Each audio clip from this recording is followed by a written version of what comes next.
Magandang gabi, ito ang kwento at payo sa gabi. Kasama ko si... Ate LJ, may liham tayong babasahin. Dear Papa Yuli at Ate LJ, ako si Rico, accountant sa Ortigas. Nung internship namin, may office ride na si Ana sa pantry. Magaan, kausap, mabilis ngumiti.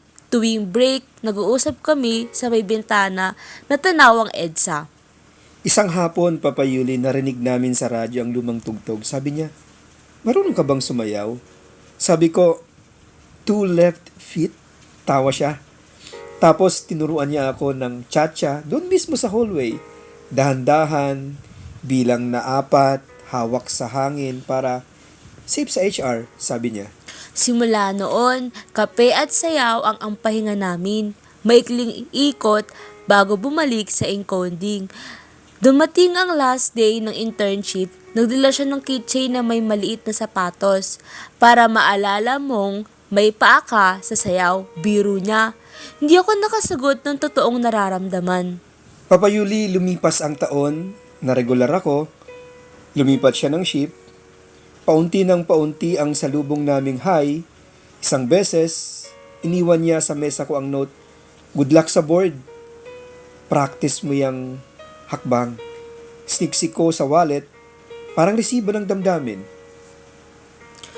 Ate LJ, kahapon habang nag-ARAGing ako, may tumutugtog ulit sa radyo. Yung parehong pyesa sa pantry nandun si Ana. Visitor badge, dala ang donation box para sa community class na tinutulungan niya. Nagkatinginan kami. Rico? Ana? Nagkape kami, nagkwentuhan, may ginagawa na siyang weekend dance workshop sa mga batang kapitbahay. Tinanong niya, sumasayaw ka pa ba? Sabi ko, paminsan, kapag hindi mabigat ang buwan end or month end, natawa siya ng tahimik. Parehong tuwa at pagod. Sabi ko sa sarili ko, eto na yon, sabihin mo na. Pero nauna siya, masaya ako sa ginagawa ko ngayon. Ang daming batang natututong humakbang, walang singsing sa daliri pero may kapayapaan sa mata. Ang katotohanan, pinili niya kung saan siya iikot sa buhay. Papa Yuli, bumukas ang pinto para sa mga staff. Kailangan ko lang bumalik, sabi niya. Salamat sa kape, pre. Napangiti ako. Hindi masakit, hindi rin madali. Bago siya umalis, itinuro niya ang lapag. Naalala mo pa? Tinapik ko ang sahig. 1, 2, 3, 4. Tapos kumaway siya. Ate LJ, pag uwi ko, binuksan ko ang lumang kahon. Payslips, ID, lanyard, at yung keychain na sapatos. Inikot ko sa daliri at naisip ko, may mga sayo na tamang-tama ang tugtog, pero di para sa final mo at ayos lang.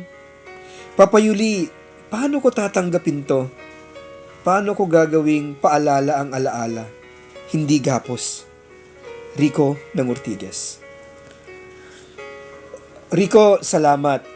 Ang sayaw niyong dalawa, ayan ang nagtuturo sa iyong humakbang. Hindi humawak. Iyon na ang regalo. At kung regalo, hindi kailangan ang kinin. Ito ang payo namin. Una, iritwal mo ang paalam. Bumalik ka sa mismong hallway kahit sa isip mo. Tumapak sa 4 na bilang at sabihin ng tahimik, salamat, Ana. Pangalawa, ibalik sa galaw. Mag-enroll sa basic dance class malapit sa Ortigas. Gawing katawan, hindi lang alaala, bagong hakbang, bagong kapartner, o ikaw muna. Pangatlo, i-post sa puso, hindi sa pantry. Itago mo yung keychain, hindi bilang utang, kundi paalala na kaya mong matutumuli. At pang-apat, ilinaw ang bukas. Kung magtagpo kayo ulit, pwedeng ganito ang linya. Salamat sa sayaw na nagturo sa akin humakbang.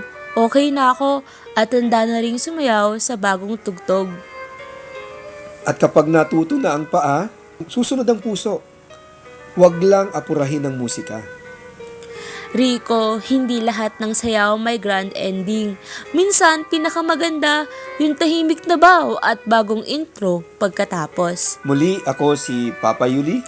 At ako si Ate LJ. Kung may kwento ka, simulan mo sa Dear Papa Yuli at Ate LJ.